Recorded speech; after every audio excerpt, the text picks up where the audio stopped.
nagkaroon ng time na nawala yung self-worth ko. You know, you have to work to help your husband with the finances, to help prepare finances for your children for their future. Kasi dito sa Pilipinas, pag age mo ng 35, wala na. Para kasing etsapwera ka na. And it feels like hindi ko alam kung paano ko magigain yung confidence ko pag naging mom na sila. Parang nawawala na yung career path nila. Kasi na-fed up ako sa sobrang traffic. So, papasok, dahil madaling araw, either mag-grab ako or mag-aangkas, which is malaki-laki yung expenses. The time spent with your kids and family are far more important than any job title out there. Nag-decide ako na maghanap ng online job at nakakuha nga ako. Sobrang saya ko talaga. Kaya tinulungan ko rin yung iba kong mga mommy friends at nagkaroon rin sila ng sarili nilang online job. Kaya doon ako na-inspire at nag-decide na simula ng Filipina home-based moms.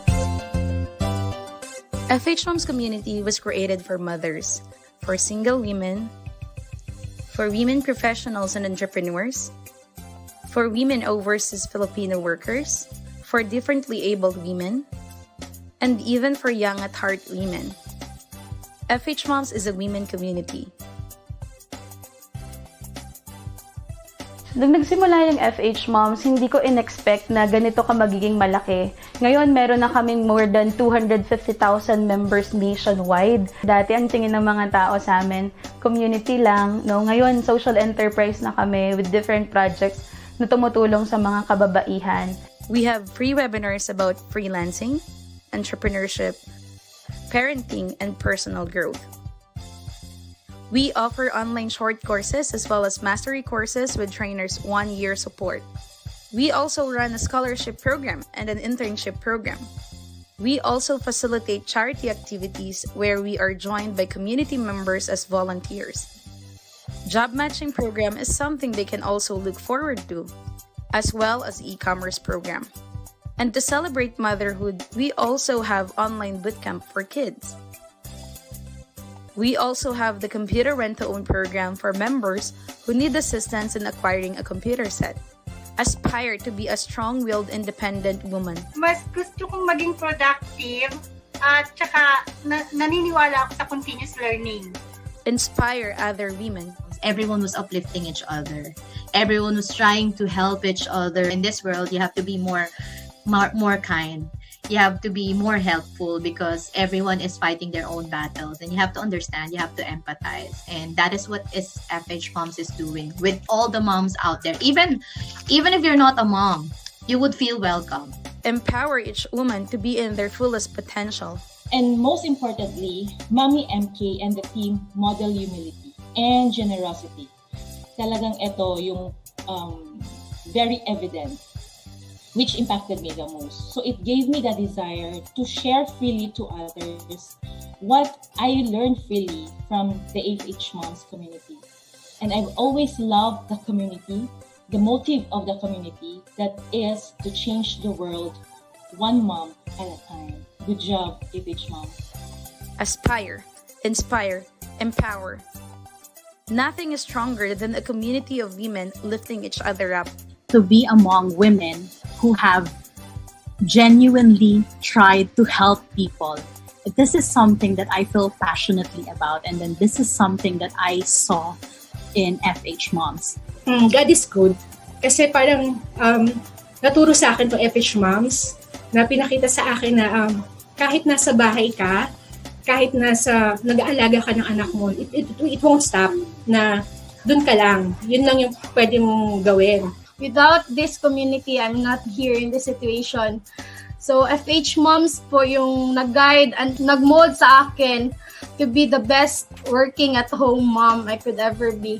Ang pinakamalaking impact sa FHMoms sa akin is their quote, which is moving forward, giving back.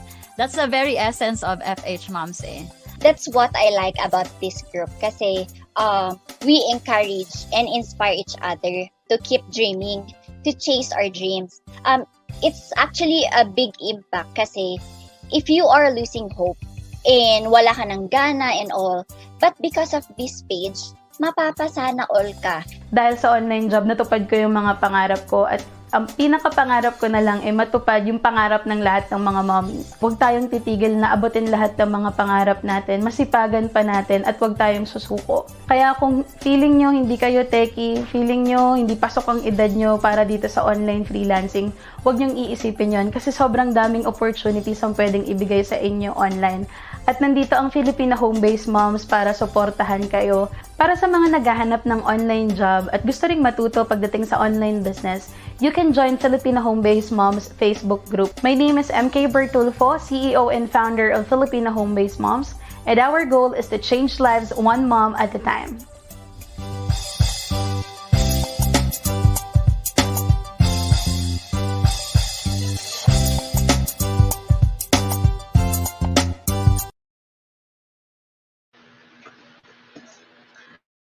Ayan, hello! Good evening, everyone! Good evening po sa lahat po ng nanonood tonight ng ating webinar. And I know it's been a long time, so, like the last day of this month of May, so we are going to be having this webinar about virtual assistants. So, I believe I've already had a webinar about the introduction.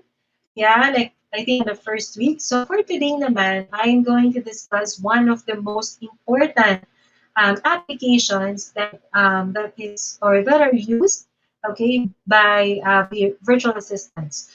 Actually, ito yung pinaka-basic na pwede nating pag-aralan at pinaka-basic na actually I think ginagamit na rin tonight. So,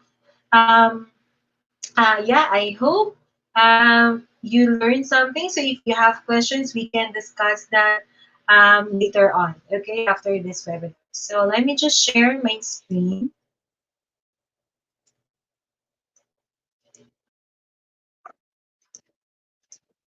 Okay, I hope you can see my screen, well, my slide.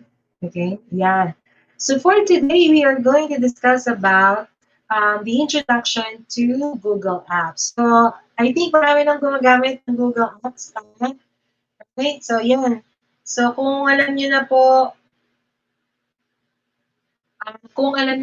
ayan, good evening. Yan, timing daw. Ayan, good evening. Yan, welcome. Yung galing from Cebu and from Canada. Ayan, welcome po sa ating webinar. And welcome to FHMoms. Meron pa watching from Kingdom of Saudi Arabia. Hello, good evening po, Miss Baby Lee.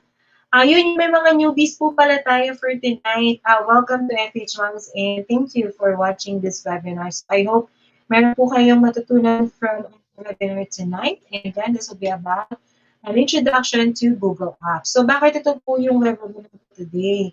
Kasi ito po yung pinaka-vital part or basic, vital, and most accessible tool or application that we can actually practice and use. Kahit po hindi yan sa VA, pwede natin siyang gamitin, no, for personal life. And ito yung ginagamit ng mga clients natin. So as the VA, it's very important for us to know ano ba yung mga Google Apps. So doon po sa mga nakakaalam na, that's good. And you can maybe help me as well, in you can also help me in introducing or discussing this. And if you have questions, yes, so just feel free. Okay, so for today, this will be our outline. So we'll discuss what is Google Apps, what are the types and the key benefits of using Google Apps, and I will be showing you the Google Apps that are used by a virtual assistant. So nakita niyo naman dito, so we have Gmail, Google Drive, Google Calendar, and other Google Apps, okay? So, and goal or objective after this webinar is that after this, you should be able to first define what Google App is and its components. Number two, describe the functions of each app correctly. Okay, and the number three, demonstrate navigation of each Google app. Though we will not be able to demonstrate here, but at least after this webinar, you'll be able to use them and ma-demonstrate ko kung paano siya magamit. Okay? So, what are Google Apps ba? So, this is actually from Google as well. Okay? So, yung pong mga Gmail natin na ginagamit natin, Gmail is actually one of the Google Apps. Okay? So, once we created an account in Google, yung pong mga applications nun, yun na yung nakikita natin. So, ang first kasi is the Google Apps. I mean, the Gmail, right? Yung una natin nakita. So, Google Apps are suite of web-based messaging and collaboration applications that Google hosts on their own servers. Okay, so yun nga, nandun siya sa sariling server ni Google. And these applications provided as a service rather than a software. So, di ba pag software kasi is usually installed, is usually downloaded. So, si Google Apps po, they are all web-based. So, you don't have to install it on your computer. Although on our mobile phones and I think if you're using an Apple, you're using Apple products, Google, when you download Google Chrome, you can already see, or you can see the Google Apps, right? Pero web-based pa rin. So you have to like access it on the internet. Pero kung naka-Apple, iPhone, yan, mga naka-iPhone, naka-iPad, I think you have to install or download Google kasi hindi siya part ng application ni iPhone or ni Apple. But if you are using an Android phone, so sila, I'm not gonna mention the brand anymore. So if you're using an Android phone, makita niyo po siya as a pre-installed application. And then it will, di ba, it will ask you to log in your Gmail account or, sign up, right? So yun po siya. So it's provided as a service, not as a software. And it really is a service kasi it's a whole bunch of applications that we can actually go to in just, one server, which is Google. Okay? So, ano ba yung mga benefits? So, may mga benefits po ang using Google Apps. And I actually agree, with these benefits. So, first is, there are lots of storage. So, when you sign up, kahit po yung free lang na Gmail account natin, when we sign up, meron na po kayong automatically na 15 gig of online storage for all applications. So, meaning, that also includes yung po mga isa-save natin dun sa Google Drive. And then lahat po ng emails na marireceive natin sa ating Gmail account, ayan, lahat po yan, it's included on the 15 gig na online storage. But 15 gig is 15 gig, di ba? Malaki na po yan. So, at least we're not gonna pay for like an extra para sa Dropbox, di ba? Hindi na tayo magbabayad, let's say, I think si OneDrive is also, well, doon po yun sa isang software, di ba? So yun. So ito, meron na siyang storage agad. Free agad na 15 gig. Okay? Number 2, enhanced email management. So the Gmail, okay, kung napapansin niyo po, you can actually organize your emails and label it and, put tags or, you can do a lot of things in filtering the emails and really doing, organization on your email. So maganda po siya kasi not just creating folders, basta na makikita nyo kasi kung may tag siya. And then the tags can also be, or the labels can also be color coded. So, halimbawa, from email from this person, naka-red. Yan. So, makikita nyo po yan dun sa Gmail. Easier calendar sharing, yes. So, with Google or Google Calendar, you can actually share the calendar. So, everyone can see the event for that month or the event or the calendar for that. Okay?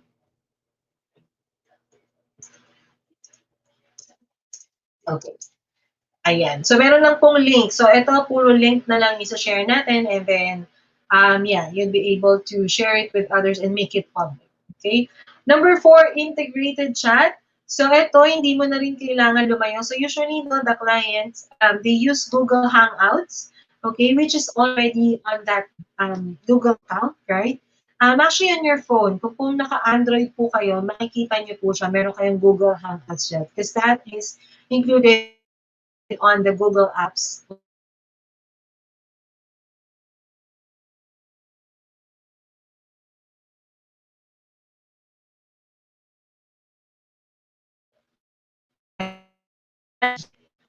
Okay, I think okay. So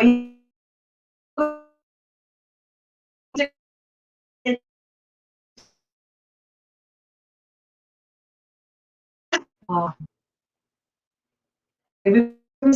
Iwawala, hindi na po ako. Okay. Anyway, so yeah.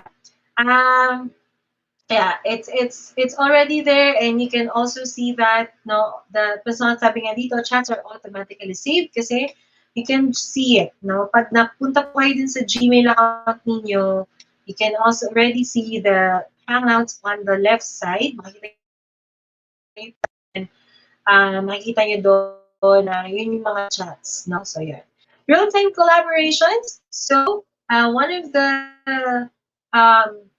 isang maganda talaga dito is that when you access the Google Docs, the Google Sheets, the Google Slides, and then you share it to another person, they can instantly, okay, or real time, pwede silang magawa din ng changes, and you can see the changes real time as well. So parang pareho kayo, pwede kayo mag-collaborate on those applications, diba?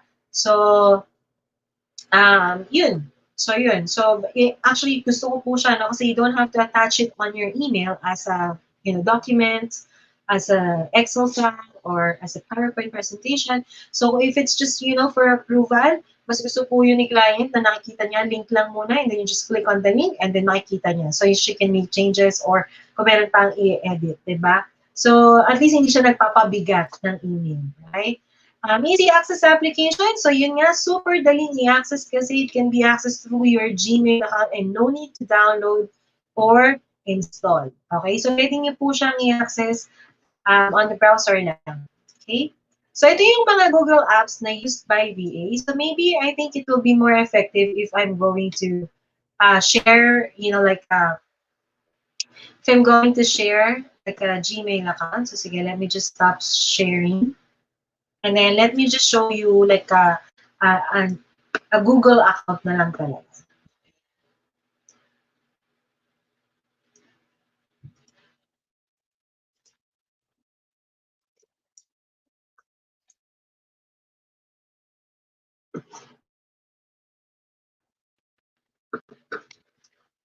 Saglit lang po. Okay, actually, it's much better if I'm going to And sorry, I'm not seeing the comments yet, but let me just check on my phone.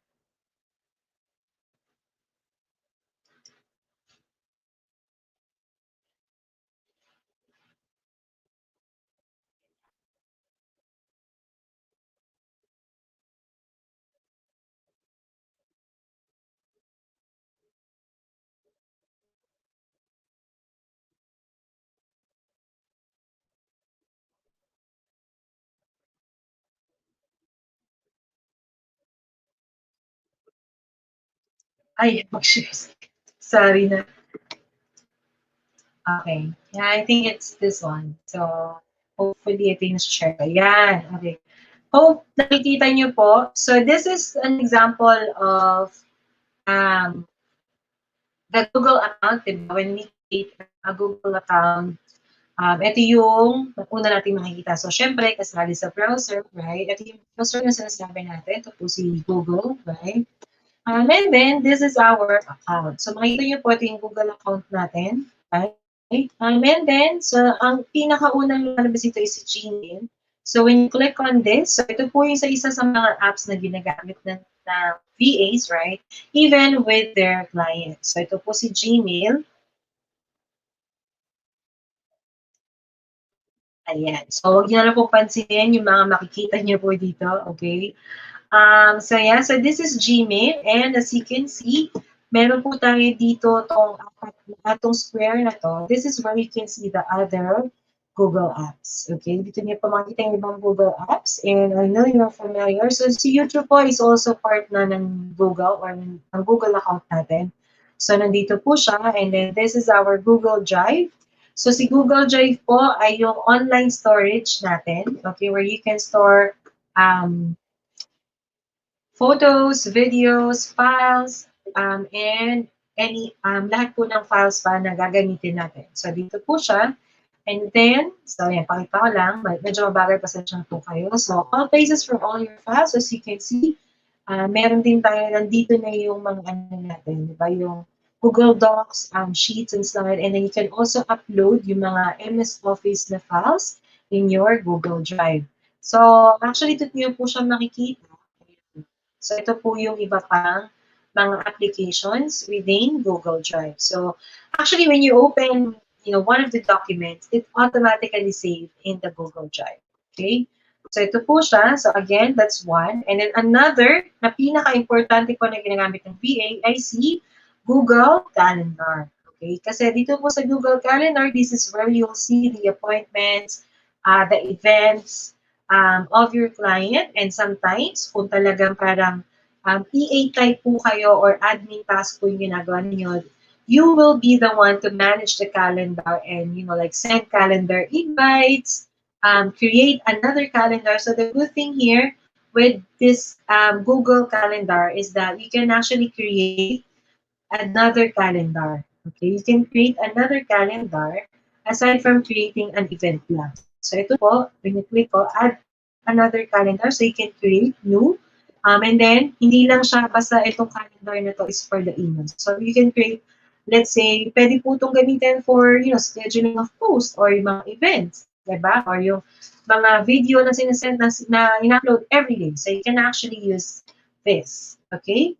And then, how about sharing naman? So, paano nangyari yung sharing ng calendar? So, for example, this is my calendar. Okay, I'm gonna share this calendar. So, punta lang po kayo doon and then go to settings and then click on, ito po siya. So, gawin natin make to public. Okay, make available to public para everyone can see the calendar and then get shareable link and this is the link. So, ito, copy nyo lang po to. Okay, and then share it with others, then they will be able to see the calendar. So, this is actually good for groups or for yung nasa team. So, at least nakikita nyo kung ano yung schedule ni client ninyo, kung may ba kayong, let's say, nakaschedule na event. Right? So, yan. Pwede po yan. So, dun sa calendar. Okay? Another is, po sinasabi natin na, wait lang, balikan ko. Okay, si Google Contacts. So, syempre, kung meron tayong calendar, meron tayong mga Gmail, meron din tayong Google Contacts. And you can add the contacts here that are usually or repeatedly, like being sent an email with. So, para mas madali po siya, actually, mas nare-remember naman siya ni Gmail, di ba, kapag nakasave na dito. So, you can add your contacts, like a so, ilalagay lang natin siya para hindi ka na mag-manual na adding of contacts. So, maganda rin dito, you can create or add multiple contacts. Ayan, pero yun din yung same as importing of contacts. Okay, so parang isang buong file na ilalagay mo dito. So, yan. Another application. So, ito po yung sinasabi ko na Hangouts. Yan. So, si Hangouts, so makikita nyo dito pa lang sa Gmail nyo, ito na siya eh. Meron na siya dito. So, you can start a new one and then you just find someone, okay? Kung halimbawa, inad kayo ni client mo or kung sino man, so you just add them here and then you can start a conversation. So, if you want to use it from the app naman, ito siya. So, pwede kayo maglagay dito. Yan. So, bago pa lang po kasi itong account na to. And then you can chat here. Actually, can also be used for video calling. So, wala lang ako ngayon kasi wala pa itong contacts. Okay? Pero these are also sometimes used by clients na gusto nila mag-video calling. Okay? So, yan.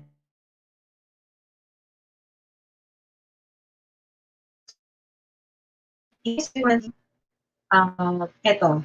Itong Google Docs. Google Docs is like an alternative of Google Sheet.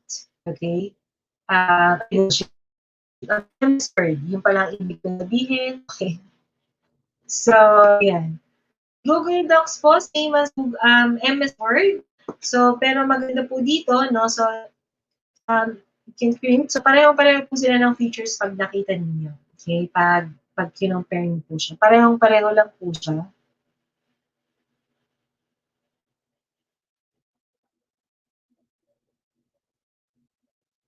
Okay, and as you can see, ayan. So, di ba meron din file? Ayan. Pero ito din, you can actually download this. So, since this is open online, diba, tas parang gusto ng client mo talaga naka-Word file siya. Ayaw niya ng ganito. Ayaw niya ng online. Okay? So you can download this as a Microsoft Word or kung gusto naman, naka-PDF. So pwede rin na naka-PDF siya. So actually, ano siya, very flexible yung features niya. Okay? And then, kung halimbawa naman, kung gusto mo real-time, yung sinasabi natin kanina, real-time collaboration, you can actually just share this. So, just click on share on the top. And then, pangalanan lang natin ng test. Okay? And then, save. And then, lalabas po din yung settings. So, dito po, this is actually one of the I think challenge ng mga nakikita ko po na VAs, no? Ayun, yung mga trainees, when they're sharing the document, kapag po, kasi pwede natin ito i-copy. And when I send it over, actually pag binuksan natin yung link dito, this will ask us to request access. Okay? Ayan. Pero dahil naka-open to sa akin, okay, naka-open po yung email ko, hindi siya magaan. So, anyway, so pag ganito po, lagi niyo pong i-change, okay? To anyone with the link. Yan naman po yung choices. Anyone with the link. And then, itong dito po, dito na po magdi-depend. So let's say gusto niyo lang i-view para hindi nila magalaw or kailangan nilang mag-comment, so commenter. Pero kung kailangan nila maging editor, actually, usually our clients, no, editor po talaga lagi. Lalo na may pinagawa sila sa atin dito. And then, you copy the link. And then ito po yung sasend mo. Basta lagi po natin iisipin or lagi natin i-remember, okay, na anyone with the link po dapat yung settings nitong i-share natin na file. So that goes with Google Sheet. Okay, so ito po si Google Sheet. So si Google Sheet naman ay parang si Excel. Okay, but actually, mas nadadalian po ako dito. So kung yung po mga magagaling sa Excel dyan, yung mga nag-pivot and all, meron din pong ganun si Google Sheet. Okay, meron din po siyang ganun. But it's more, I would say, sa akin po, no, mas madali po siya na maintindihan or mas madali po na gawin. Okay, mas nadadalian akong gawin kaysa po sa Excel file talaga. So maraming command. So dito, actually, dito na yung ibang shortcut. Okay, dito po yung ibang shortcut. So let's say, for example, you want to merge. You can actually see the merge here sa format, di ba? Sa format, nandito po siya. Pero, on the shortcut, dito po sa taas, ito na po yung merge. Okay? Merge cells or kung meron ka pong iba, so pwedeng merge all. Ayan, so ito, nag-merge na siya. Di ba? I hope nakikita niyo po, naka-merge yan. Okay, and pwede mo din i-unmerge. So, di ba, madali. Tapos, kung halimbawa, nagsulat kayo dito ng text, for example, and then, malaki yung ano yan. So, di ba, ganyan po minsan yung setting. So, pwede naman natin yan i-format ulit. And then, punta tayo sa alignment, right? And then, in the middle or center. Pero, meron po yan na shortcut dito sa taas ulit. So, you just go here. This is for the alignment. So, makikita niyo po, may choices naman. So, I want it in center, right? So, center. And then, dito naman, itong katabi is for text wrapping. So, just for example, mahaba yung text. So, halimbawa po, no? Kung hindi siya naka-text wrap, di ba ganyan po yung lalabas? So, parang ang pangit na pag meron tayo nilagay dito. So, sample. So, parang hindi na natin kita unless we click on that. And then, yung iba, ginaganyan na lang, di ba? Para makita natin. So, for text wrapping naman, okay, so, shortcut po niyan is, you just click here, and then ito po siya, text wrapping. So, makikita nyo, ito yung wrap. Okay, so, nilagay na siya. So, mati-text wrap na siya. Pero, nandito rin naman po siya sa format, text wrapping, overflow, or clip, or wrap. So, wrap text. Usually, wrap text naman, di ba? So, yan. So, ako po mas madali for me na dito talaga gumawa kasi, well, aside from collaboration or real-time yung collaboration, mas madali siyang intindihan. Another one, di ba nag-data validation din tayo, no? Nag-data validation tayo. Yung gusto natin yung meron parang drop-down. Okay, so actually here, meron din po tayong gano'n. So just go to data and then go to data validation. Okay, so dito, you just have to choose kung ano po yung gusto mo bang i-validate. So ako, halimbawa, list of items. Let's say, done. So, and then, comma lang. Trending. Okay. Trending. Ahead. And then started. Okay. So, yan. And then you just click on save. Then you'll see may kakaroon siya ng drop down. And ito na po yung um, mga options na gusto natin. So, di ba sa Excel file, I'm not sure, di ba kailangan mo pang ilagay siya dito yung option and then you'll do something para malagay siya dito. So, parang gano'n, di ba? So, with Google Sheet, ayan, dito lang siya. So, you can just go to your data validation and then that's easy. So, you can see meron pa po tayong pwedeng gamitin dito na pivot table, meron tayong split text to columns, remove duplicate, trim white spaces, and marami pa pong iba. Okay, so yung iba pa po, hindi ko pa lang nilalagay dyan, but we can actually add more, okay, in here. So, yan. So, kung marunong mga ng pivot table, pwede nyo rin yung gamitin dito. So, that's one. And another, so meron pa po tayo dito na tinatawag na Google Slides. Ayan, si Google Slides naman ay yung PowerPoint presentation. So, basically the same. Medyo kulang lang kay Google Slide is yung animations that we used to have. And I know we have Canva already, di ba, para gumawa ng mga presentation. But, you know, sometimes the clients are actually still preferring to use Google Slide for their presentation. So, ito, may mga themes tayo na available. Ayan, makikita niyo naman. And dito, no, pag gumawa ka ng changes, you don't have to save it anymore. Automatically, mag-save mo siya. So, every time that you make changes, as you can see, doon sa taas, nagsisave na siya mag-isa. And nagsisave na siya diretso sa Google Drive. So, whatever account is logged in, okay, to your Google Chrome, nagsisave siya. So, ito po yung spreadsheet natin kanina. Ito ang untitled sheet. Diba? Ito yon. So, pag in-open natin, nakasave na siya dun sa Google Drive. Automatically, it's saved. So, this is Google Slides. So, same thing. So, medyo wala lang insert an image. Ayan. So, kung meron po kayo mga ginawang sa Canva or whatnot, you can insert it here. So, you upload it. Okay. Or kung may mga nakabi na tayo sa Drive, pwede naman. Okay. Or sa photos. Ayan. So, mag-upload na siya dito. Okay. As a background or kung ano pa. Okay. Another one na maganda po dito kay Google. So, ako medyo fun po talaga kay Google Apps. So, another one, so yung po mga hindi pa nakakaalam or, you know, so yung mga form, ayan. Another one, so as a VA, madalas po tayong gagawa ng mga Google Forms and this is where you can find it. Actually, it's not here. Wala. Okay, dito sa short. Ito na pala, nadagdag na siya. So, ito si Google Form. So, this is basically used no, for sign-ups, yung sa enrollment po, yung mga nakapag-enroll na dyan. So, this is used for that, to collect data. And then, so, di ba, kunyari, ito po. So, when we collected data, the data, okay, so, I know, alam niyo na po ito, madalas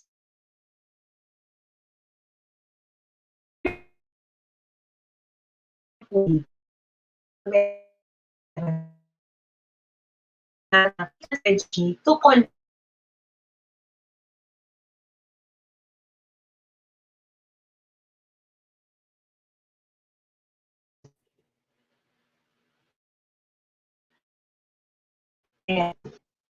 okay.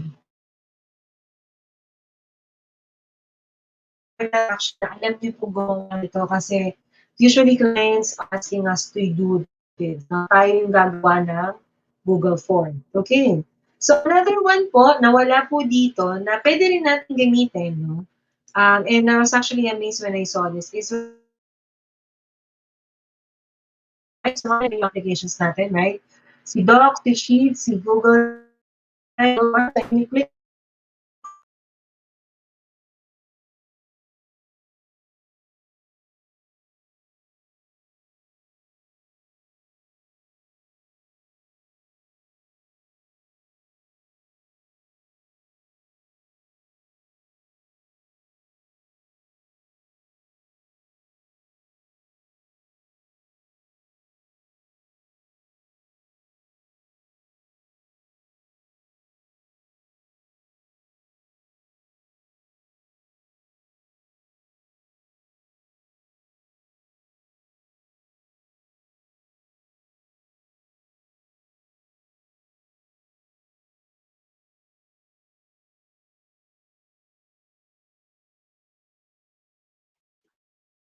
Okay, I'm back.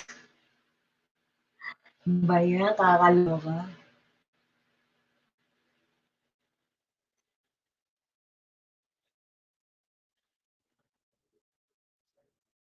I'm so sorry. Babawi po ako next week. Nawala po kasi kami ng internet, no, due to, I know if it rained, so medyo umulan kanina, tapos bigla nawala ng internet and nawala na kuryente. Okay, so babawi po ako, but I think, I'm not sure kung may questions kayo or, well, actually, medyo familiar na ata kayo sa Google. So maybe we can answer questions na, no? So isa na lang naman yung isi-share ko. Sige, let me share, no? I wanna share this with you kasi just in case you're not yet ready to create your portfolios or your, to create a website para sa mga portfolio ninyo. So, eto po. So, I'm not sure kung nakikita nyo na.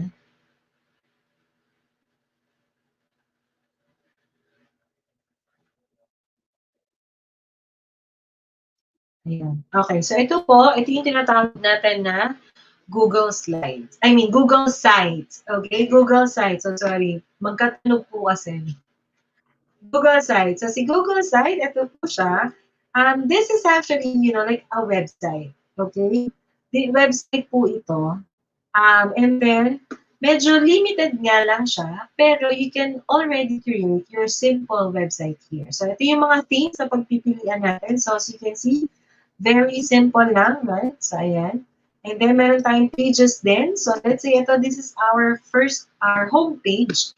And then, pwede ka mag-add. So, let's say dito, portfolio. So, ito po, tinuturo ko po ito dun sa training po natin, sa General Virtual Assistance Training. Once all the trainees are done with their training and they are ready to create their portfolio, okay? So, yan. So, you can add a page here. So, yan, dito, home page. So, dito, pwede nyo po kahit anong ilagay nyo yan. So, home, right?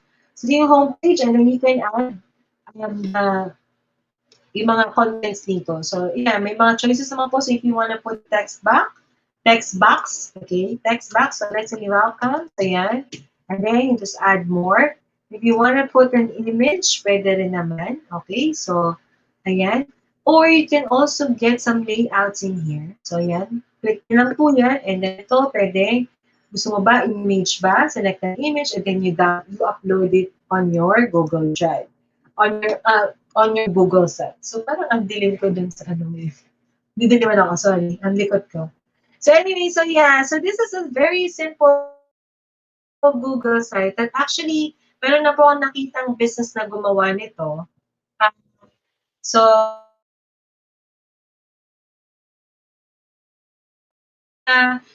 ayan, so you can also do this. You can add, like information here. And then, syempre, kung halimbawa, bibili na sila, no? So, pwedeng forms na lang. You add a form. Okay, mag-add ka ng form, which is also created from your account, and then i-embed mo siya dito. So, halimbawa, ito, contact information. So, insert natin siya. So, as you can see, mag-i-insert siya dito. Ayan, dito na siya. Diba? So, when they click on that, okay, when they click on that, ayan, so lagay natin dito, sa gitna. Ayan, di ba? So, when they click on that, makikita po nila yan. So, paano may publish? So, gawin ko na po test site ko niyan. Okay, test site. So, publish natin, kahit wala pa siyang laman. And then, ano po ba yung web address na gusto ninyo? So, kung meron po kayong sariling domain or meron na kayo dati na ginagamit, so, pwede naman. Pero dito, bawa, sample lang muna. Sample site. Okay. I take ka na daw. So, sample site 2, 28. Ayan. So, hindi pa siya taken. So, sample site and then publish natin. And makikita nyo po, para talaga siya ang website. So, when you view natin, view published site. So, ganito yung magiging itsura niya. Bal ng aking internet. Ayan. So, ito na siya. So, dahil wala na siya naman. So, ito you can actually have your customers log in their details here na nandito na sa site using a Google form, right? And then when they submit it, yeah, masasubmit na siya. So, and then you go to the next page. So, wala next page natin. Okay. yung website. So, ayusin lang po talaga natin ayusin lang talaga natin siya. Okay? I mean, it's up to us to design and lay out our website or our so that's for today. About things that I showed you.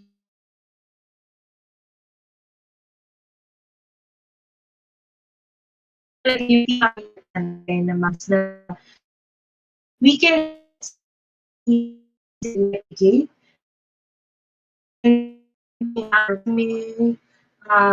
as one of the tools that we are actually using, di ba? Kasi yung iba po sabihin, wala pa akong experience, newbie pa lang ako. That's okay. Pwede na, so while you're waiting, while you're, applying, tapos makikita mo sa job description nakalagay doon, well-versed in Google Apps. So alam mo na ngayon, di ba? So, right, just practice using your own emails. Pwede nyo po siyang gamitin for yourself. I believe most of the students right now are also using Gmail or Google Apps. And, it's basically the same with Microsoft Office na applications. So, yun. Meron po ba tayong mga questions dyan? Hi, understands ko lang po, aside sa Google Apps, may iba pang services kagaya ng Google na pwede ring magamit. Yes, one of the Google Apps is si Canva. Okay, so yun, lagi yung pinapalabas po dito sa ating Facebook group, no? I think meron pa tayo no 45 days trial for Canva. Yeah, so si Canva, yung po yung pinaka-accessible din, pwede rin nating magamit. What else? Actually, lahat po ng free. Okay? Yung mga social media accounts, ayan, if you don't have Instagram, I suggest mag-Instagram.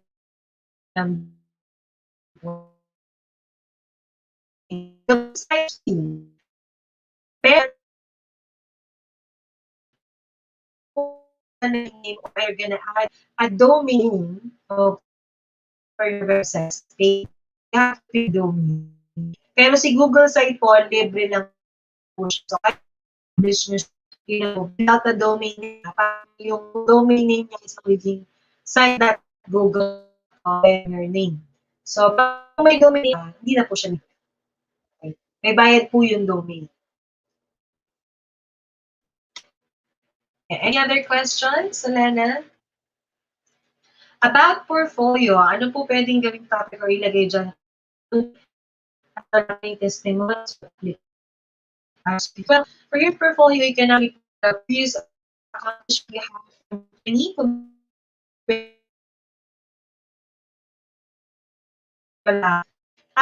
Sabi na mawala ako, no? So anyway, so yun, kung meron po kayong mga projects before na nagawa from your previous employment,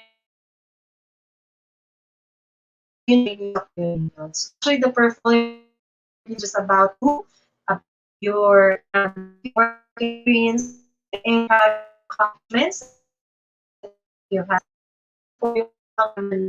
Certified ako, certified teacher ako, and then the document from the previous sample. That's the only thing. Okay ko. May iba pa ba?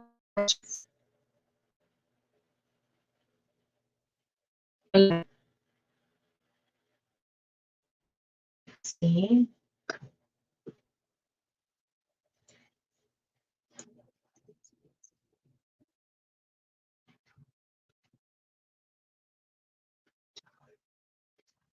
Okay, wala nang question. So yeah, I think wala nang question. So I would like to thank you everyone for watching this webinar. I hope this is useful. I'm not sure kung nagustuhan niyo po ito, but for the newbies and for those who don't have an experience, wala kayo may lagay na tools and apps, Google Apps. Okay? Practicing niyo na po siya on your phone, on your computer. So actually, sa computer po mas maganda ano na siya. So Gmail po ninyo, silipin niyo na po siya.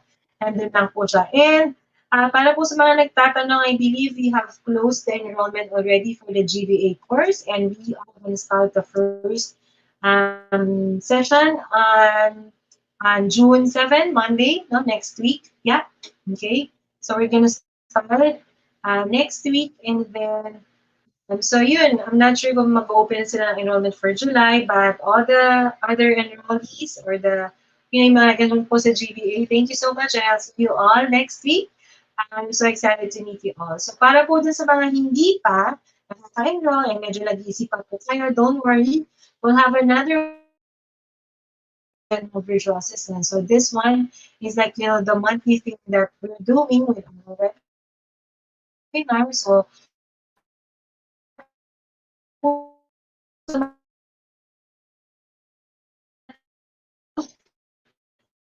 nawala na naman ako. So magpapaalam na po ako. Thank you so much again. And I'll see you on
I am Marichu Obilio Caampued.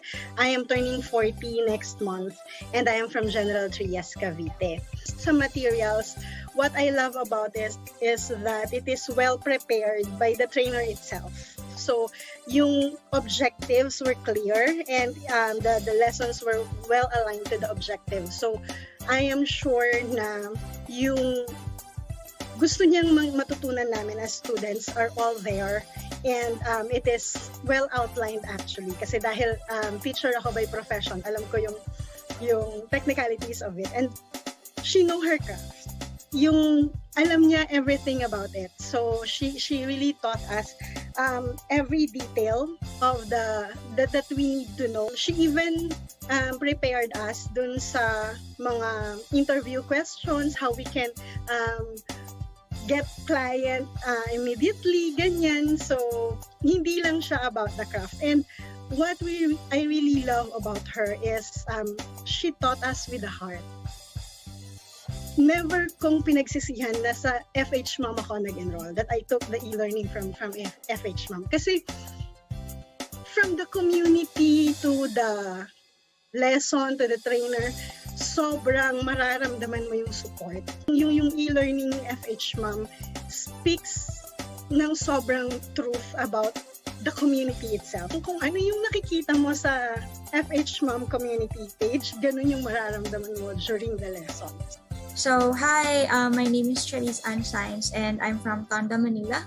And my feedback about the course that I took with FHMoms, I am happy. I'm not disappointed at all.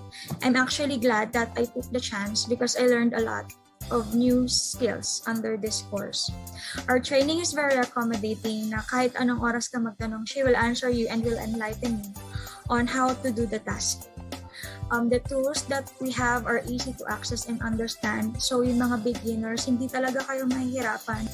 Madali siyang intindihin at kayang-kayang i-take ng beginners. And overall, I'm very satisfied with the full training process and materials because I saw the value of what I paid for. Actually, it's more than what I paid for.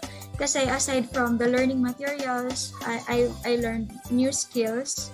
I was guided by a trainer na competitive and knowledgeable with the service or the course. And aside from that, I also gained new friends who are very supportive. It's a community that help each other. So it's very refreshing na someone from the other side of the country or the world that are willing to help you achieve your goals as well as a mom or as a person. So that's very inspiring for me. So my message to all of the women who are aspiring to become a competent freelancer, to all of the moms out there, titas, and anyone who are aspiring to have a work from home career, especially during the pandemic, I would like to encourage all of you to check all of the e-learning services on this community because it helped me a lot. So even though most of us have work experience na, kahit sa ang field man yan, it's still best for us to invest in ourselves. My name is Lorian Gatdula from Imos, Cavite. Yung work experience mo sa corporate world is not enough sa setup ngayon ng working from home. So kailangan mo talagang mag-skill. Lahat yun, ma'am, sa FHMoms ko talaga natutunan. Ang dami kong tiningnan na group, ang dami kong pinag-aralang courses, pero talagang nag-trust and nagtiwala lang ako sa FHMoms. From the outline pa lang, makikita mo na yung details nung ano yung expectations mo kapag graduate ka dun sa course na yun. Napaka-supportive ng mga trainers from the very start. As in, they will motivate you and they will push you to their limit kasi alam nila na kaya mo yun, kaya mong gawin yun. Masasabi mo talaga na ready ka kasi yung lahat ng kailangan ng potential employer mo is maituturo talaga sa'yo sa mastery course ng FHMoms. And we're very lucky na nandiyan ang FHMoms trainers and communities para i-guide tayo hanggang makakuha tayo ng trabaho. Hi, I'm Christine Marie Cardio, 36 from Valenzuela City. I recommend FHMoms, yung e-learning nila because ito yung na-experience ko na may interaction ng bawat magkakaklase or bawat isa dun sa sa batch namin. So ito kasi meron kayong sharing of thoughts, meron kayong once a week meeting which is kailangan yung i-discuss kung ano yung mga challenges nyo na nakakaharap within those given tasks. And most of all, personalize yung pagbibigay ng mga lesson. I mean, yung pag-outline ng lesson. Nandun yung alam mo na itinrim sa'yo yung lesson na yon para maintindihan mo.